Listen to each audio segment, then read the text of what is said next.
Salutations braves gens et bienvenue pour la pastille filmique de Lithos. Au programme de cet épisode, un film de 1971, Willard, de Daniel Mann. Mais... Attention, ce film n'est pas un film sur le cyclisme.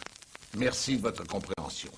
Alors Willard est l'adaptation d'une nouvelle de Stephen Gilbert et intitulée Ratman's Notebook, ou bien le journal de l'homme rat, après un court passage sur Riverso. Les deux œuvres nous narrent une tranche de vie en sushi, un poil de rat particulier, Willard, ok super, un jeune homme qui fête ses 27 piges au début du métrage. Mais pas que. Très rapidement, on comprend que Willy est un individu particulier, menant une vie de merde. On mène des vies de fous de merde, tout seul on se démerde. Très introverti, taillé comme un sifflet rachitique et d'une blondeur juvénile à la coupe de Playmobil, on le découvre peiné à exister. Entre un patron tyrannique qui ne cesse de le bully dès la première minute du métrage et une mère handicapée qui ne cesse de le solliciter et de vouloir régir sa vie ad nauseam. Notre protagoniste fait bien pitié. Trop. Il vit seul avec sa rhum dans une grande et vieille baraque qui l'étouffe.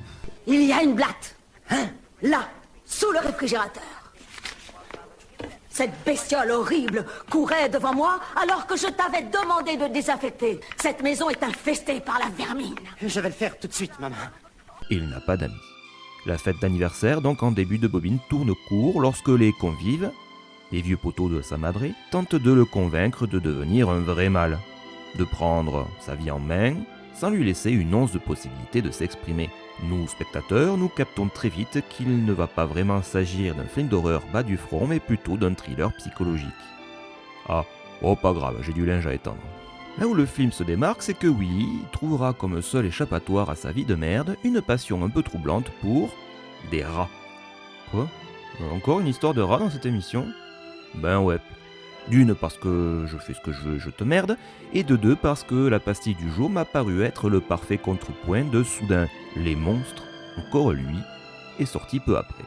D'ailleurs, pour profiter pleinement de l'analyse foireuse de Willard, je conseille d'écouter ou bien de réécouter l'épisode en question. Ce sera également un excellent moyen de faire des écoutes supplémentaires pour mes analyses de stream. Merci. C'est honteux! Donc je reprends. Willard se lie d'amitié avec les Mustelidés et s'éclate grave avec eux. A priori, il s'en occupe tellement bien qu'il semble ne pas avoir trop de difficultés à les apprivoiser, voire même de communiquer avec eux. Ça en devient presque dérangeant lorsque tu captes qu'il fait un transfert psy sur eux. Tous ces fantasmes de vie meilleure, l'expression du soi, tout ça, passent au travers de ces interactions avec les bestioles qui, évidemment, ne cessent de se reproduire. Et en parallèle de cette vie cachée, nous suivons toujours son quotidien humiliant au boulot et la castration maternelle à la maison jusqu'à ce que la mère décède et laisse un Willy seul qui tentera de s'assumer comme un grand. Ça finira... ça finira. La fin est des plus surprenantes et je ne souhaite point la divulgacher. Spoiler alert! Ce qui m'a surpris durant le visionnage du métrage, c'est la fascination que nous avons tout au long de la bobine de suivre cette étrange histoire. Le style du filmage est pourtant très froid, sans fioritures, et la caméra est essentiellement centrée sur le personnage principal, intimiste, là où la nouvelle est plus exubérante avec son protagoniste en mode justicier. D'ailleurs, le personnage existera à partir de 88 dans l'univers DC Comics, l'univers de Superman, sous le blaze de Ratcatcher et réinterprété dans le Suicide Squad de James Gunn en 2021. Mais là, je m'égare. Y a-t-il des questions? Main! Oui, c'est votre main. Bravo. On va tous mourir. Si seulement. Oh non, putain. Ce style est certainement dû au budget merdique, mais la caméra capture donc l'intimité d'un jeune homme qui peine à passer à l'âge adulte, et ce dans un environnement qui ne lui correspondra jamais. Je veux dire que même la jeune femme douce et gentille qui s'éprendra de lui, elle aussi ne lui correspondra jamais vraiment. Cette gourde lui offre même un con de chat, alors que Willy passe son temps à trimballer ses deux rats préférés partout avec lui. Brando! Oh, mais c'est pas vrai!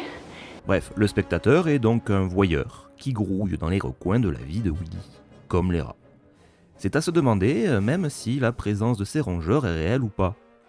Bon, la réponse est oui, mais il semble tout de même représenter le subconscient du protagoniste. Sa part d'animalité qui ne cesse de croître dans la cave que représente sa caboche jusqu'à ce qu'il en ouvre enfin la porte et la laisse exprimer. C'est d'ailleurs ce qu'il va se passer. Ah, et si vous développez un poil d'empathie pour Willard, sachez que vous êtes de bons gros psychopathes. Car Bruce Davison, l'acteur qui incarne Willy, a calqué son jeu sur Norman Bates, dans le Psychose de Hitchcock.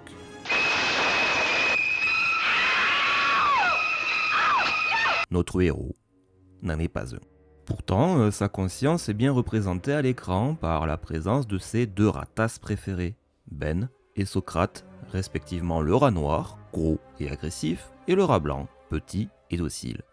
Les deux bestioles semblent également douées d'une intelligence certaine, voire même d'une influence sur leur environnement, et la horde grouillante, ce qui frôle presque le fantastique.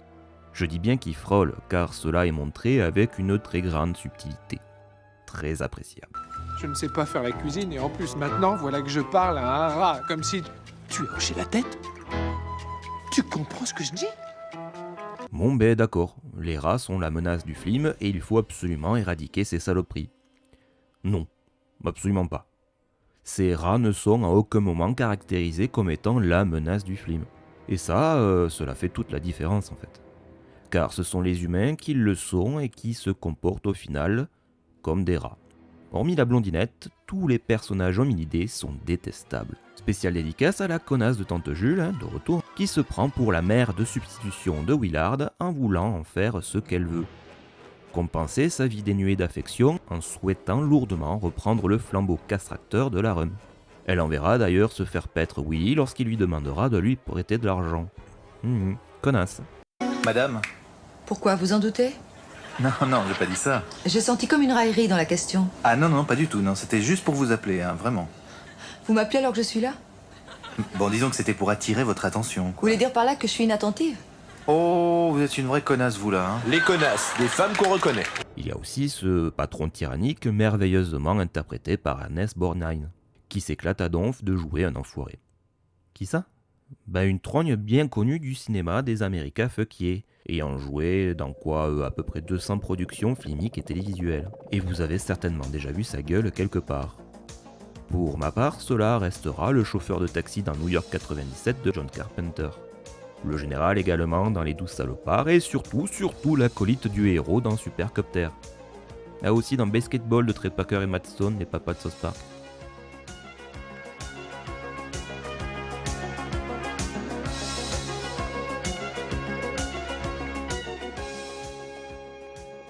Bon après, il faut être honnête 2 secondes, nos amis animaux ratiches acérés ne sont pas sous-estimés non plus. Surtout le Ben là. Ouais, Ben est un rat certes, mais un acteur avant tout. Lui et ses comparses ont été dressés pendant plus de 6 mois avant de pouvoir tourner les scènes lors de la période de filmage. C'est franchement impressionnant à mater. Ces rats semblent vraiment obéir au doigt et à l'œil de Willard en faisant de nombreux tours à l'écran, comme marcher à la queue leu sur une planche, rentrer dans des boîtes et autres sacs, et le tout sans aucune coupe et gros plan pour nous donner l'illusion de suivre les ordres. Là, l'acteur principal se retrouve quasiment tout le temps au même plan avec les bestioles, et nous le voyons donner les ordres qui sont suivis à la lettre. C'est bluffant à voir, surtout à notre époque où l'on ne se fait plus chier avec le dressage et où on en recourt automatiquement aux effets numériques dégueulasses. Ces animaux sont donc les véritables stars du métrage et il semblerait qu'aucun n'ait été blessé, ni même n'ayant agressé les membres du cast. Pourtant, Bruce Davison, l'acteur principal, s'est retrouvé à côtoyer, voire même à trimballer jusqu'à 600 animaux bien vivants. Heureusement qu'il n'en avait pas peur. D'ailleurs, petite anecdote, lors du casting, on lui a posé Ben sur l'épaule, l'animal reconnu comme ayant un caractère de merde, et ce dernier aurait léché l'oreille de l'acteur en signe d'acceptation. C'est pour cela que Davison a été choisi pour ce rôle, parce qu'il a été sélectionné par un rat. Je trouve ça très drôle.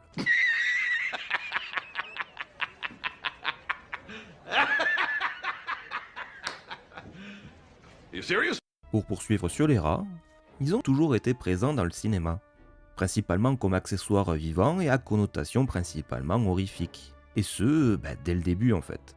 Me vient de suite en tête le Nosferatu de Murnau en 22 où ces rats sont omniprésents et indissociables du conte Orlok. Et hormis un obscur nanar des années 50 dont il faut que je mette la main dessus absolument, et encore ce sont des musaraignes représentées, Willard semble être le premier long métrage qui fait la part belle à ces animaux emblématiques et intrinsèquement liés à ce médium qui nous passionne tant. Il y aura par la suite de nombreuses moutures qui reprendront le flambeau avec plus ou moins de pertinence. D'ailleurs, dès l'année suivante sortira Ben de Phil Carlson qui racontera la suite directe de notre histoire et centrée sur Ben du coup, et le film n'aura plus rien à voir avec le thriller intimiste de son aîné. Les rats redeviennent une menace quelconque et bas du front comme dans Soudain, les monstres qui fera suite. H.G. Wells' The Food of the Gods for a Taste of Hell. Je fais cependant une parenthèse sur la chanson titre du film Ben, car elle est interprétée par un tout jeune Michael Jackson.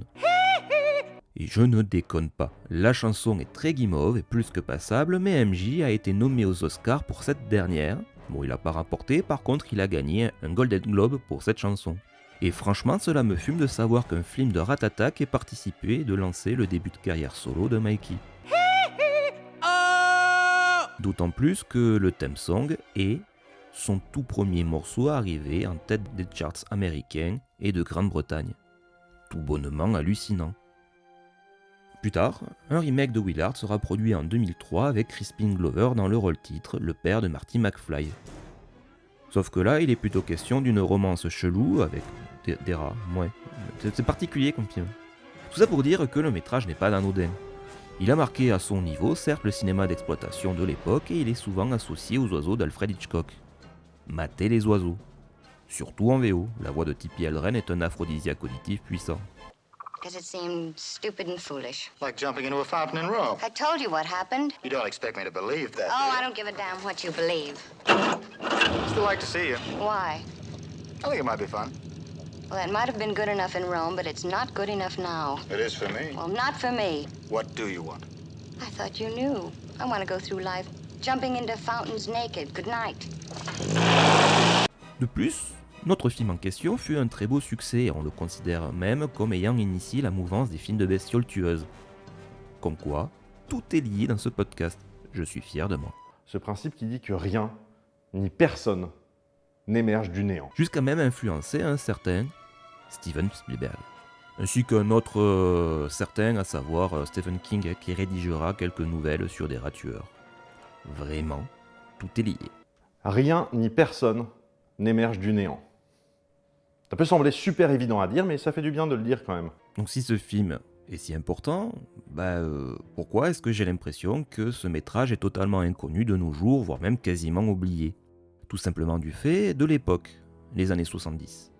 Nous sommes encore loin de l'émergence de la VHS, des enregistrements perso et bien évidemment de ces temples sacrés qu'étaient les vidéoclubs, où il y avait dès lors la possibilité de graver sur bande magnétique puis sur galette des métrages qui nous ont fait kiffer pour les transmettre.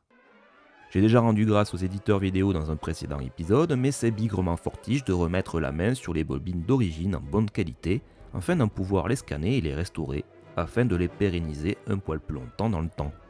Je veux dire que même l'acteur principal, Bruce Davison, cherchait depuis des lustres une copie valable de ce film phare, sans pouvoir y parvenir pour autant. Bah ouais, si tu n'es pas un chef-d'œuvre intemporel à la Scorsese, tu risques de disparaître de l'histoire.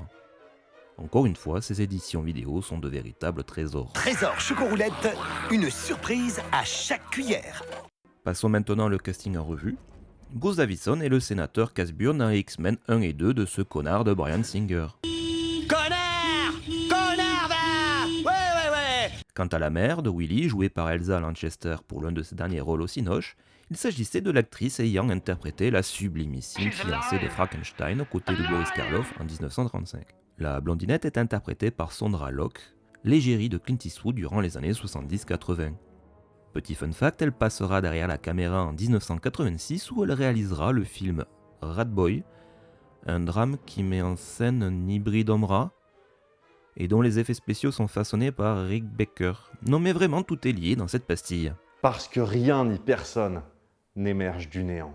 Pour conclure, je ne peux m'empêcher de penser qu'un certain Peter Jackson ait été influencé par Willard. Un jeune homme, introverti, vivant seul dans une vieille baraque avec sa mère possessive et castratrice, dont une jeune femme s'entiche de lui et un singe rat de Sumatra comme déclencheur d'une série d'événements qui le fera s'assumer comme un grand degré de force. Je veux bien sûr causer du fabuleux Branded. Au nom du Seigneur, je vous botte le cul! Alors, en attendant que cet enfoiré de Jackson autorise enfin les éditeurs à coucher ses premiers films sur des galettes, Ta gueule, lèche-moi le cul, la ferme, va te faire voir. Bah, je te promets que ce cadeau, je m'en lasserai jamais.